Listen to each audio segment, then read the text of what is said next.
might be on, we might not be. So we should be just chatting Yeah. casually. Casually chatting and about smiling politely. how not wealthy we are. Well, and so one of the themes of my other book is just people feeling broke. And I think that feeling broke and being broke are two different things. Right. And so a lot of times the debt plays into that, because if you feel broke for long enough, eventually you just throw in the towel. You're like, I am. You become it. Oh, and so you almost give up the fight and say, I'll go into more debt. Yeah, you're like, what's the point? Oh. I'll bring this up too. Like, when you've got $4,000 on a line of credit, what's another $400? Right? Yes, that's true. It's the belief that there's no hope. Right. Yeah. Yeah. So much of it is psychological. I'd say 90% of it is, which is Really? why I think the shame and blame mentality is so dangerous. Right. Because you're absolutely correct. Spend less, right? Right. But there's so much more going It's on not there. spend less, it's live within your means. Right. Oh, okay, we're on. Oh, there you go. Hello everyone, welcome to our Facebook Live here at the CBC headquarters, where suddenly there's a really loud sound. I'm sorry, I think it's going to stop any minute. Shannon Lee Simmons is here. She is a personal finance expert, and the reason we want to talk about money today is because, as you may have heard on the news, that the Bank of Canada raised its overnight interest rate today. So that means the cost of borrowing is going up. Any of you who have mortgages, loans, perhaps credit card debt, not a good thing, those interest payments are going to be going up. So we wanted to bring Shannon Lee in to talk about money management. How do we get here? How do we get out of this hole? Because guess what else? Not only are rates going up, they are going to keep going up. The governor of the Bank of Canada said this is just one of what is probably going to be several more increases to interest rates in the coming years. Canadians have a lot of debt. This is a big deal. So Shannon, let's get you in here. Yeah. I'll stop gabbing. No. And let's talk about just like how has this happened, because Yes. we know Canadians have a lot of personal debt right now. We do have a lot of debt, and I think that it's a combination of a few things. I think that we've had access to cheap debt for a very long time, right? So interest rates have been artificially low compared to historical averages for almost a decade. So if you have a line of credit and housing prices are going up, you can borrow on that home equity line of credit relatively cheap. And so, you know, renovating your home and putting 50 grand into your house may on a monthly basis only cost you $400 a month, right? So that's something that feels like cheap, easy money and an easy financial decision to make. So cheap debt. I think that the second thing is that wages have been relatively stagnant. We've seen the rise of the gig economy. We've seen the rise of precarious work. Wages not really keeping pace with the cost of living. So I think it's just making it harder and harder for people to maintain the same lifestyle that they had expectations to maintain as the cost of living goes up. And so again, debt becomes one of those tools that we can use. And I also think that, especially in the last 5 years, with credit card debt specifically, this is something I've seen anecdotally in my practice all the time.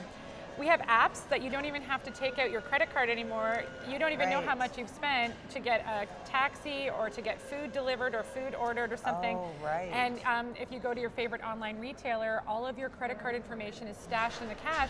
Bump, bump, bump, done. You never actually get a chance to check in and say, can I do this? Do I want to do this? And it's done.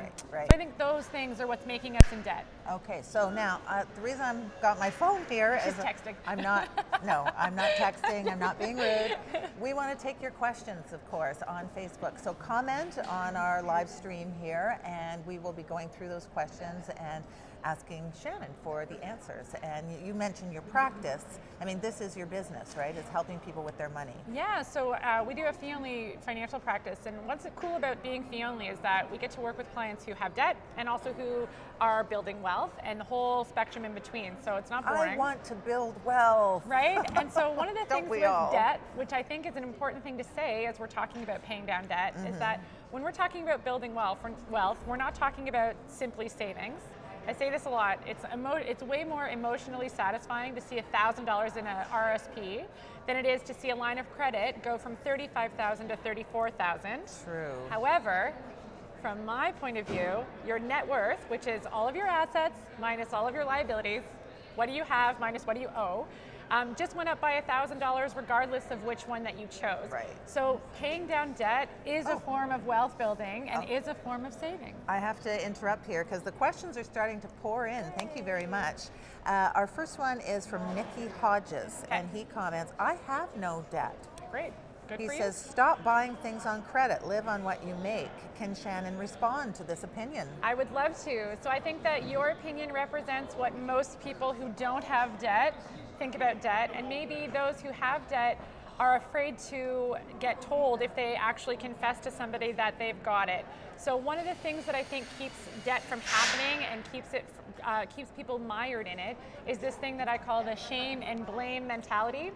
Nobody wants to be in debt. If you've ever talked to somebody who has it, they're not like, I've got debt, let me tell you. Let me tell you. They're embarrassed, they're ashamed of it. It's probably something happened in the beginning that was circumstantial and then it spiraled out of control. And so I feel like the more you blame yourself, the more you hear just stop doing that. Live within your means, don't spend money, the more you feel like you're bad with money, that you're stupid. And then that kind of belief and self-talk becomes self-fulfilling prophecy. And I've seen it again and again and again. The longer we feel that shame and that stigma of debt, the more likely we are to just stay there and throw in the towel because it feels hopeless. Right. Because you believe you're bad with money.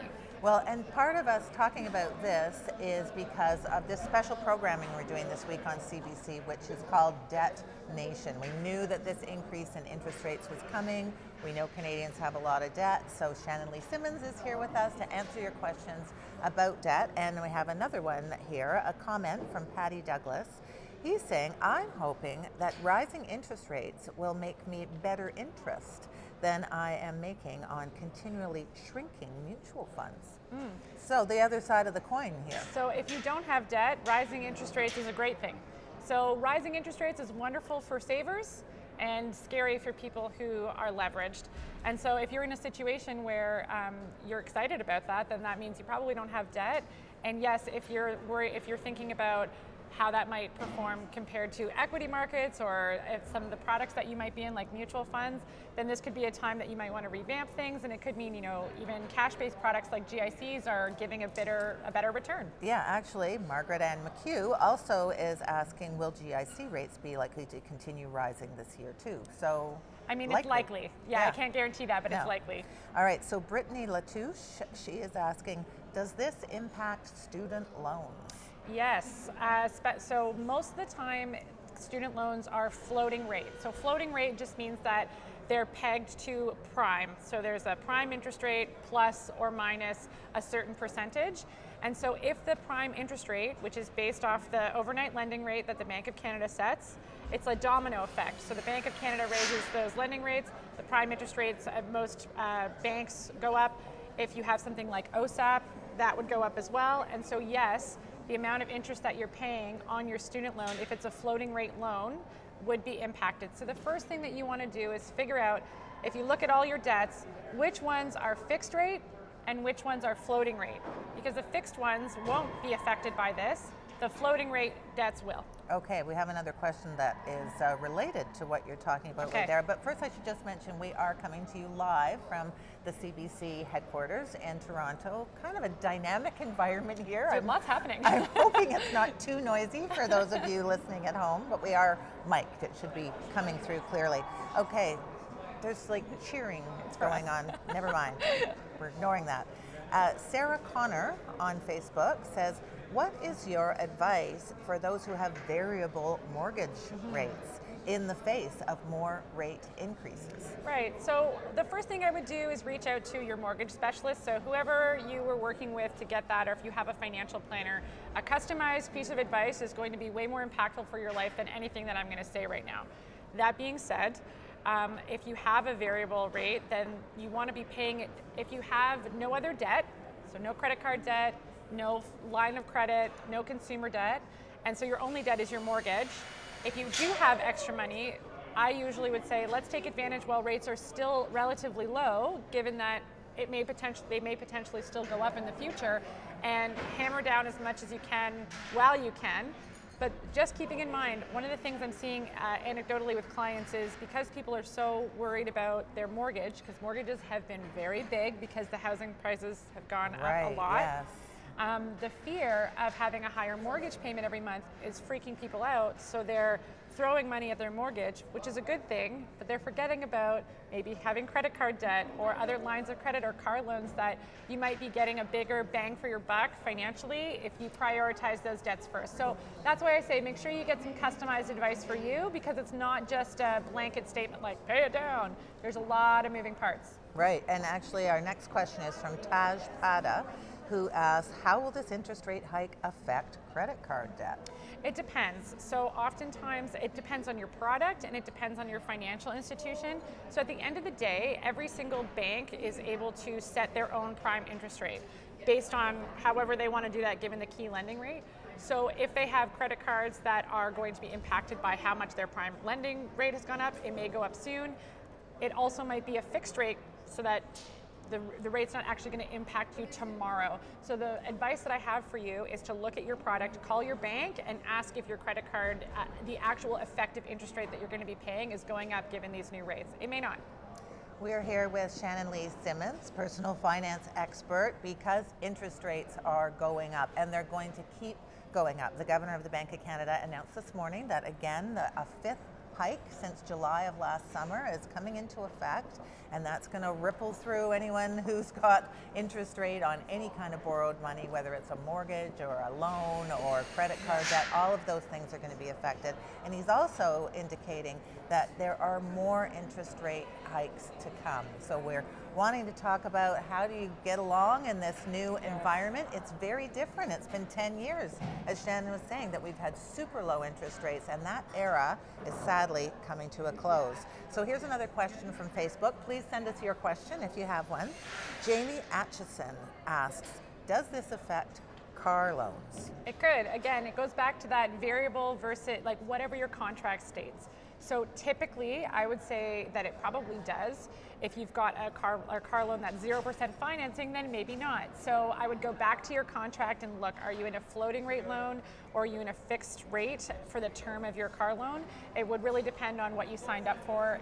So anything that's floating rate is going to be impacted by this. Okay, so Michelle Carberry asks, we just renewed our mortgage with a variable rate. Was this a wise decision? Everybody breathe. Okay, so one thing to mention is that if you're sitting there with a fixed rate, you might be like, whew, right? Like I'm okay. And so for the term of your mortgage, indeed you are. Your rate is fixed, but you still will have to renew at the end of that term, and you're kind of at the mercy of whatever interest rates will be at that point. With floating rates, I actually don't think it's a bad thing necessarily for your finances, because the way that floating rate mortgages tend to work is that they offer a discounted rate around they're prime. Cheaper. Yeah. Correct, for the risk that you're taking. So I can't say whether it's a bad or a good call because I'm not psychic necessarily, and it also, I don't know what your rate is, so if it's prime -1, who knows? So again, I would go back to your mortgage broker and ask them, to compare it to the fixed rates that are being offered right now, and it's probably going to be below those fixed rates that are posted right now on mortgages for some period of time, unless we have really wild, bananas interest rate hikes that no one saw coming, percent after percent, which I can't say for sure, but I don't think is very likely in the short term. Mm-hmm. So again, getting that customized advice. Yeah, I mean, most of the analysts are saying interest rates are going back to normal levels. They've been super low because of the financial crisis. Yeah. The Bank of Canada wanted to stimulate the economy and help us out of a bad spot. Well, the bad spot's over. Unemployment's super low, but there's these other issues of inflation starting to climb. Anyway, well, let's not get into that. Let's stick with our money questions. Yeah. Alexandre on Facebook asks, as a financial planner, what would be your first recommendation to someone who wants to build a rainy day pot for children? Oh, interesting. Okay, so again, the first line of defense, and not just because we're talking about debt today, but whether you're preparing to have kids, whether you're preparing to buy a house, whether you're preparing for retirement, paying down debt is the best way to do that. So if you're preparing for kids and you've got $400 a month in credit card debt minimum payments or line of credit minimum payments, paying that down is going to free up that $400, so when you go on a mat leave, you have to pay for less things, right? So when you go on a mat leave, your income will take a big hit if you qualify for it. And so the less things you have to pay every month, the better off your finances. So if you've got debt, no matter what you're saving for, I always say to prioritize that first. And then if you don't have debt and you're asking just how do I make my finance, how do I pad my pockets, the first thing that I would do is just, you want to, depending on your time horizon on that, if it's relatively soon, you want to kind of work backwards. So how long are you going to be off work? What is the kind of delta, or what are you short every single month while you're on a mat leave? And how much is that money that you're not going to have? And then try to save from there. So working backwards and just kind of stashing as much as you possibly can to get you through that year. It's interesting that you bring up kids. I find that after the year of maternity leave and then straight into daycare, with the expensive housing market that we've had and stagnating wages relatively, I've found that that is a perfect recipe for a lot of consumer debt, because there just hasn't been enough money for such a prolonged period of time, especially if there's 2 kids. Right, yeah. Right. We're looking for your questions. If you have any questions about managing your money or what these new higher interest rates mean to you, send them in, make a comment on Facebook, and we'll be asking your questions to Shannon Lee. All right, so here's one from Justine Sones. She says, I struggle with balancing savings and emergency fund and paying off debt. I know savings are essential to breaking the debt cycle, but how do I break the mindset of feeling like I need to throw all my money at the debt all the time? Yeah, so one of the things about throwing money at debt, first of all, thanks for sharing. I think that that's maybe our first person to admit that they have debt. So thank you very much for that. It's really brave to do that. The impulse, because nobody wants to be in debt, the impulse is as soon as you get your paycheck, you just throw money at it and you're like, whew, I'm financially responsible. But then you've robbed your checking account of any money, so you are setting yourself up to fail inevitably. You're gonna go into debt again, and it starts this cycle of failure where you're like, I tried to be responsible, I failed again. I tried to do it and I failed again, which leads you to that bigger cycle that you were talking about of screw it, or like, why bother? This is never gonna work. I'm lost in all of this. I'm a person that just has debt. That's where you don't want to get to, right? When you just accept your fate, because that's when things go off the rails. So I would say if you're going to prioritize it, I think emergency savings and paying down debt at the same time are allowed. So a lot of experts would say, forget about all of their financial goals, just focus on debt. And I'm saying, forget about some of those asset or like net worth building saving strategies and focus on building your emergency account and the credit card debt at the same time, because there's something really unsettling about if you have an emergency and you have to use debt to bail yourself out of it. It's like kicking you when you're down. So if you have a plan, here's my credit card debt plan, I'm just gonna pay it off and then try not to use it, build up your emergency savings so that when a spike in spending comes, which will happen because life, you can pay with that with savings and not derail your debt repayment plan. Whatever you can do to decide, I'm going to do this with my credit card debt, and then just keep it and leave it alone. That will make you feel in control, and it's way more likely to work. You know, one of the things Shannon and I were talking about before we started this is just how important it is to be talking about this kind of thing. Like forever, people have felt that money is very private. Your income, your financial situation, it's not something you want to talk about with people, maybe closest friends or family, and sometimes not even then. And we're trying to make the point, part of CBC's mission with this whole Debt Nation programming we've been doing this week is to try and start that conversation and ask people to tell us their stories on Instagram, for example. If you go on CBC News on Instagram, you'll see some stories that people are posting, and trying to get this idea that no, if we don't talk about it, then the likelihood is even greater that we don't understand it and we make more bad decisions. So thank you to all of you who are sending your questions. And I have another one for you here. Chris Tal, or maybe it's Crystal, is asking, is it a good idea to keep all of your investments with one advisor or separate them around? Okay, so this would be a question about fees and service and a cost-benefit analysis. So if you're working with one specific advisor who you really like and they're providing a good service and you like the one-on-one relationship and the reporting that might come with that, then I don't see a problem with consolidating. I also don't see a problem with if you want them to manage this part of your life and then do your own thing over here. I think it's a 50-50 split around let's make sure that you're getting the biggest bang for your buck with your fees, regardless of where you are. Oh yes, fees. Fees with advisors can be steep if you're not asking the right questions. So making sure you know what you're paying and what are you paying for, and if that feels good to you, that's okay too. I don't think it's a pro or a con to either consolidate everything or keep things separately depending on what your needs are. So JC is asking, I was going to cash in my GIC next week to pay off my credit card debt, which is a fixed interest rate of 19%. Is this a good idea now? See, I disagree. So I think that paying down debt with lump sums is amazing. So the GIC, you've probably locked it in at 1%, maybe 2%, and your credit card is charging you 19. If we just look at the simple math of that, foregoing that 2%, to save 19%, the rate of return on your dollar is 19%. I mean, if I had an investment that was going to guarantee me a rate of return of 19%, I'd throw all my money in it. So I definitely think that that is a good idea. Just going back to what I was saying before, having debt has a ripple effect over all of your finances. Not only are you paying interest, but you're also losing money every month that could be going to savings. So if you're able to pull a big lever, pay it off, start fresh, you're so much more likely to stay out of debt when you're starting at zero.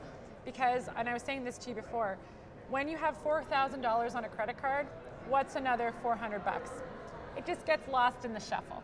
And if you've got this stubborn 3,000 bucks that it never goes away, then it always feels like you're in debt. Yes. And so if you can clear it to zero, you can start fresh from the beginning, and then going from zero to even $100 is noticeable. Right, you don't want to do that again. The threshold is bigger and scarier than when you're already here, it just piles up, right? And there's no sense of control. Okay, so now Gail comments on Facebook, I'm a senior. I can't afford to retire, making under 40K a year and still paying a mortgage. I'm just struggling to survive. Now this. I can't seem to see a light at the end of the tunnel. Oh, Gail, this is a common thing that I am seeing and hearing a lot about these days. Because of housing prices being so expensive, we're seeing more and more people heading into retirement with mortgages, which, 10 years ago, that was a unheard of thing. I mean, on average, that was the goal, was to be mortgage free. So the one thing that I would say is don't lose hope. Even a little bit can go a long way. And so the one thing that I would try to say is just, if you can just exist without going into credit card debt, I think that you're winning. I think that's a financial win, because right now we've got an income that's just covering your cost of life and cost of living. So the expectation that we would then reduce, you've probably reduced all the way to the bottom and there's still nothing left over. So the first job for you is to just not go into credit card debt. And the second job, if you're able to do that, even 25 bucks or $50 a month into a little bit of an emergency account might make you feel like you've got a little bit of a security blanket, so that if there is a rainy day, you're not in a panic mode all of a sudden. So just do what you can. I think that's the only advice that I can give you, that just don't lose hope and do what you can. And also maybe see a financial advisor, because maybe you'd be wise to sell your house and rent. I don't know, that might be a terrible idea, but if your mortgage is what's dragging you down, and depending what city you live in, I don't know, talk to a financial advisor. Yeah. Okay, now Jay Makwana says, does the interest rate increase decrease the value of saved money due to increase in inflation in longer term? How do you make sure in 5 to 10 years the value of money has not gone down significantly? Yeah, so I think that usually if inflation is rising, you want to make sure that the interest rates are rising as well, so that they keep pace. So if you were to look at a graph over 10 years, you'd like to see, interest rates that you would get, the prime interest rate or key lending rate, kind of keeping pace with inflation bang on. So the best thing for you to do is just watch your savings accounts and make sure that you're getting that interest rate that is in line with whatever the consumer price index inflation rate is, and then you can kind of make sure that at least the money that you've got sitting on the sidelines, if there's savings, is keeping pace, and if you've got investments, you want to do the same thing. It's likely that in bull markets, they'll be above inflation. They'll be not only keeping pace with, but beating and doing better than. But there are also down markets that can affect that too. So, I should just remind you, Shannon Lee Simmons is here, financial expert, and we're talking about the rising interest rate environment that we have in Canada now. The bank rate went up this morning. It's going to go up again, possibly in December. The governor of the Bank of Canada is saying it could continue for another year. So this era that we've had for 10 years of super low interest rates is ending.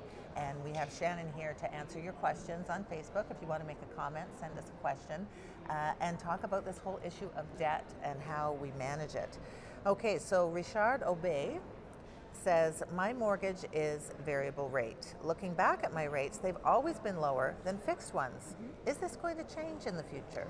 Oh, I can't tell you if that's going to change or not because I don't have a crystal ball, but that tends to be, in retrospect, when you look at a variable rate versus the posted fixed rates, they tend to be lower on average, but that could be impacted by the future rises and hikes in interest rates. But the risk, that's usually the risk of taking on a variable rate mortgage might be the reward for lower rates versus locking into a fixed rate where you know exactly what you're paying, but you might pay a bit of a premium for that security. So I can't say going forward, that's historically what tends to happen, and I would say go get some customized advice from a mortgage specialist. Ada Lynn asks, if buying a house, should we buy now? Okay, so that's a bigger question that has anything to do with interest rates.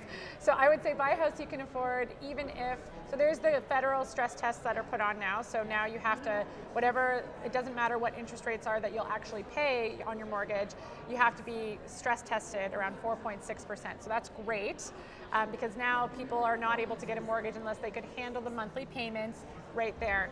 But one of my pieces of advice is you might get approved for a mortgage. What that means is this is the maximum amount of money that you can borrow. Not a ballpark, that's a maximum. Well, and the banks, I mean, this is how, in part, how banks make their money, This is how they right? make money. So they want you to borrow money. Yeah, they want to sell you debt. So making sure that if you've been pre-approved, even with the stress test, trying not to borrow the absolute maximum that you're pre-approved for, and making sure that you take future costs into account. So one of the biggest trip-ups that I see is buying a home, and everything on paper works out until there are kids in the mix, and mat leave years, and daycare, and mouths to feed, and piano lessons. And at that point, it's not that you're house poor, you're like baby poor almost, but the really expensive mortgage, you have to pay that regardless of all the other expenses that are coming down the pipeline. So it doesn't really have to do with interest rates. It more has to do with what's your cash flow, what down payment are you working with, and try not to buy the very, very maximum unless you've taken into account future retirement savings and future expenses. This is just great. Shannon really knows her stuff. I'm learning so much here myself. So now, Dramesh Patel asks, he says, I have a $170,000 mortgage left and 3 more years of it locked. Yep. Should I keep paying it off, or should I look for some other investment places to make my money grow? Okay, so there's a couple of ways to look at this. The debate as to make my money grow or pay down the mortgage is one of the age-old questions of RRSP versus mortgage. So I think that it depends on a lot of things. So number one, you should get somebody to run some numbers on that, because I don't know anything else about your financial situation. But if you're 4 years out to retirement, I would say hammer that mortgage down so that you don't have to make that payment in retirement. If you're 25 years to retirement, well, let's talk about how we can make our money grow over time, right? So we really want to be looking at where the biggest bang for your buck is for where you are in life and what your financial goals are, because the mortgage, even though the rate might go up in the future, you may be able to put it into your RRSP and get some tax savings on that and potential growth. So that might be a really good idea. But yeah, like I said, if you're retiring or your cash flow is tight or your job and your industry is kind of fickle, it may make more sense to pay down the mortgage as fast as possible. So it really is dependent on your situation. Yeah, thank you for all your questions. We have more coming. And just make a comment and we'll put your question to Shannon Lee Simmons. She's a personal finance expert, and we're running this programming on CBC News all week called Debt Nation. Actually, somebody said it should be detonation because this is like a debt bomb that's blowing up here. Just because, you know, interest rates are starting to rise and a lot of people may start to feel the pinch. I saw an Ipsos Reid poll this morning saying a third of Canadians are actually fearing bankruptcy because of, you know, just a quarter of a percentage point in their interest rate, although that has been climbing since last July. A lot of people are stretched so thin, they really can't take that kind of additional cost. So now here's an interesting question from Lori Schachter. Okay. She says, I want to ask about resources to empower and prepare teens and young university students who have had a lot of financial support. I want to get them prepared to start taking responsibility for their financial future. Unfortunately, school doesn't do that. What are your ideas? Yet. So I think that there is programming that might be coming down the pipeline to introduce it into schools, but as of right now, there's a whole bunch of people that have graduated without ever having that access. So there's a couple things. So number one, if you have a financial planner that you work with that you like, they might be willing to sit down with your kid and kind of hammer that out. There are fee-only financial planners out there, which I think are a great way to get kick-started. I'm biased because I am one, but why I think fee-only is that you don't have to necessarily have assets under management. So somebody who's young and starting out can get access to unbiased advice without being like, oh, you meet the $250,000 minimum requirement to work with me, that kind of thing. So getting that third-party advice, I think, would be a really good start, mainly because it's not necessarily a parent that's doing it, where they have their own biases as to what they think that you should do with money. And then also get reading. So there's books, there's blogs, there's so much good content out there on the internet that even to just, you know, wet the whistle with like being excited about talking about personal finance, there's books and blogs that I think that could be a really good resource. Right.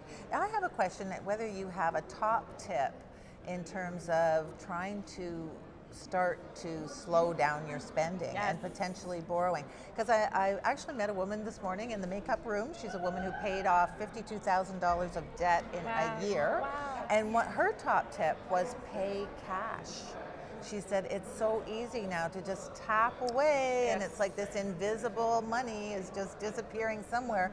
And she said, I pay for everything in cash, which you know, in some ways seems very backwards thinking. I do think a bit. Yeah, what's your tip, I have Shannon? the perfect solution. Yes. So figuring out what amount of money is yours to spend on your life every payday.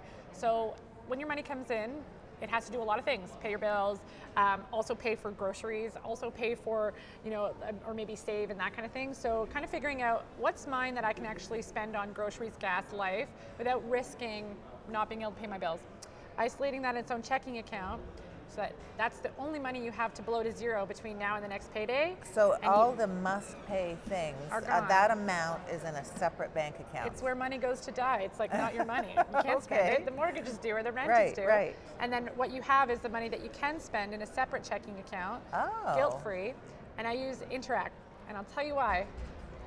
It acts like cash in the sense that you're not borrowing, it's your own money. So you're staying away from borrowed money, which I think is key. There's also electronic, like a trail. So if you go off the rails, you have somewhere to look back and say, where did my money go? And you can see each transaction, whereas when we use cash, it tends to fly faster and you don't actually know have a record where it went. Right. So I think that Interact is a really good way to kind of get the best of both worlds, and it's convenient, which is why a lot of people turn to cards because it's more convenient than cash. They don't want to be carrying it around for safety reasons. So that's my hot tip. Okay, that's a hot tip. I like that. Yeah. Okay, Justin Zegers asks, what are your thoughts on EQ bank savings accounts, given that they offer 2.3% interest compounded daily? Okay, so what I would say is rather than just speaking directly about EQ, I would talk about online banks or those banks that offer those really high interest rates. There's a bunch of them out there. So I think that they can be a wonderful resource for getting higher than what a standard financial institution may offer you in a savings account. So the only tip that I would say is go for it, but make sure that whatever financial institution that you're choosing for your deposits has CDIC insurance, so that's the Canadian Deposit Insurance Corporation, so that the first $100,000 per account is insured, so that if something happened to the bank, and this is any bank, not specifically online banks or any financial institution that you're going to use for your savings deposits, should be CDIC insured. That would be my tip. And if they're CDIC insured and offering you a great rate, that's wonderful. Okay. All right, we have another one here from, oh heck, I lost it. Where did it go? She was asking about buying stocks. Oh, here it is. Ada Lynn asks if buying, oh no, that was buying a house. Sorry. That's okay. Oh yes, Mary Ashkow Kogan asks, I'm looking into buying stocks. Is this an easy process? That is like asking how long a piece of string is. So I think there are some people who find it incredibly easy, and I think there are some people who want to rip their hair out. So it really depends on your comfort level and your confidence level and your ability to like maneuver around technology. I personally stand that every single person is 100% able and competent enough to do their own finances if that's what they want to do. I liken it to home renovation. There are some people who really want to do their own floors, and they will pay the least amount of money, but they will do the most amount of work. And then there are people who want to hire a contractor and are like, I just don't care to do it, and they will pay more. But that doesn't make them a chump. They are just paying for a different level of service. So when you're buying your own stock, or if you're investing in ETFs or doing it yourself, you will probably pay the least amount of fees, but you will do the most amount of work. So if you're willing to put in the time to learn about it, to practice and to trade and figure out how to do that strategy in a safe way for your finances, then I'm all for it. Everyone is capable of doing that, just like everyone is capable of installing their own flooring. Do they want to? That is the question, my friend. That's the question. Yes. Okay, I don't understand this question. IK asks, what income bracket do I need to be in to have a shot? Oh, okay. I'll take it. So I get this question a lot, is like to have a shot, which means to, like, I would say to financially succeed, or like what should my income be? That's the real question. Okay. So I can't tell you, there's no magic number. Some people make it work off 40,000, some people make it work off 140,000, and it's all dependent on where you live and what you do and what your expectations for your life is. So we can't give a specific number, but here's what I would get to number crunching on. You want to make sure that you can cover your basic cost of life. You know, can you afford your housing? Can you afford your daily spending money where you don't feel like every day you're suffocating with cutbacks? And then you want to make sure that you're putting aside enough, which is a subjective word, for retirement. So again, I would figure out what that means for you, add those all up, and then that's your after-tax needs. Use an online tax calculator like simpletax.ca/calculator, and then plug it in and figure out what that number is before tax, and that is your number, my friends. So start from the bottom and plan up, and then see where your income kind of hits in that role, and then start thinking about salary negotiation tactics. What are some other ways you could diversify your revenue stream? Could you Airbnb your place for a bit? If you went and like crashed on your friend's couch, there might be other ways that you can bring money in order to hit that goal.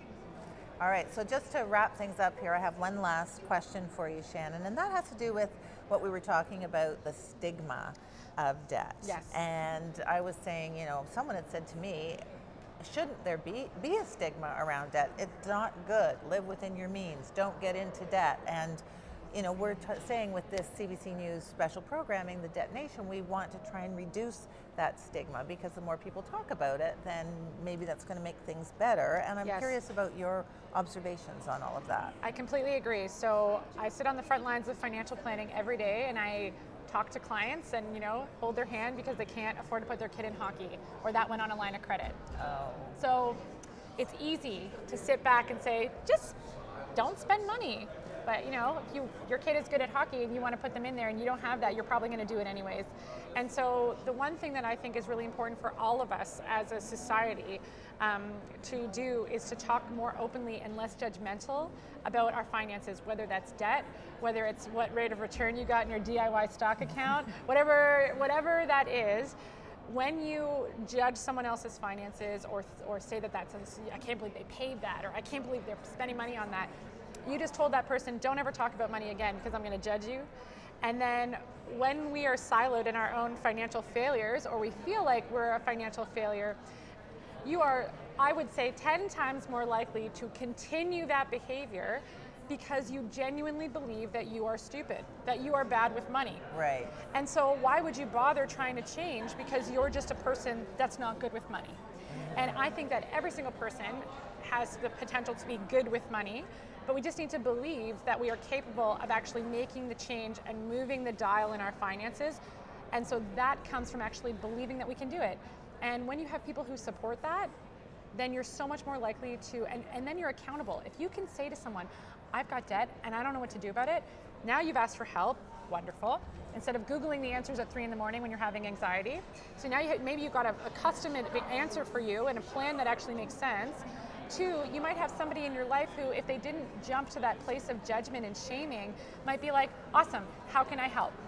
So instead of on Mother's Day, instead of having all these expectations over what you're supposed to do on Mother's Day for me, why don't I just say, don't worry about it, because now I know you've got debt, and I didn't know that before, so I wanted to like do this big family thing. And so we spend money on our families, we spend money on our friends, and if they don't know what's going on in our lives, the bar could be here, and you're constantly trying to reach it. And if you just said, I can't afford this, everyone might chill out a bit, and we all might spend less money as a society.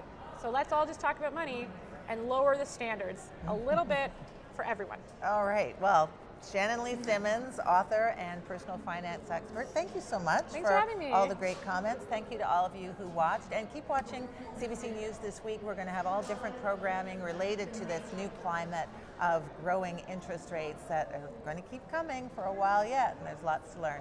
Thanks for watching. All right, well done. There you go. You were right. You can talk quite a lot on this subject. Oh yeah. That's awesome. It's because in my